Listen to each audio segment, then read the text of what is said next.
Guys, ito yung huli natin. Ilang kilo to? Ito lahat, 4. 15 kilo sa mula. 5. 5 kilo ang isa. Okay. 15 kilos ka na.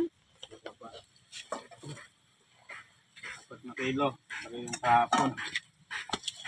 Ito yung mas matimbang na ba ito? 3.5.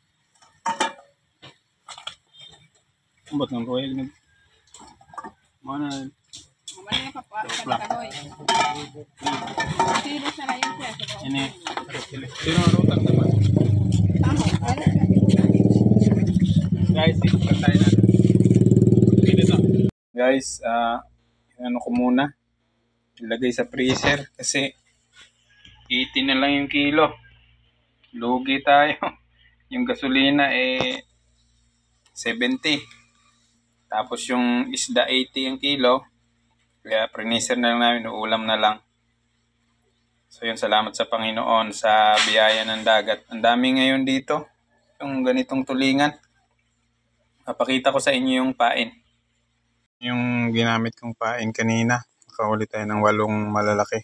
Yung isa is 6 kilos. Yung isa 5 kilos. Isang tulingan. Tapos yung isa 3 kilos and a half. Yung pinakamaliit 2 kilo. Ito yun, hinalo-alo lang natin na makintab. Yan. Number 6 tong ulo. Ang kinain ng tulingan sa amin, mga dilis, maliliit. So gumamit kami ng dilis na maliliit din na ganito, hindi kinakain. Ang ginawa na lang namin kasi malalaki naman yung tulingan.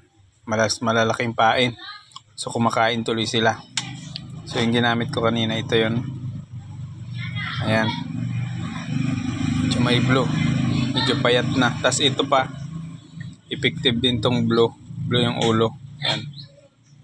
Meron siyang yung makintab na nilalagay namin. Ayan po. Salamat sa inyo guys. God bless po.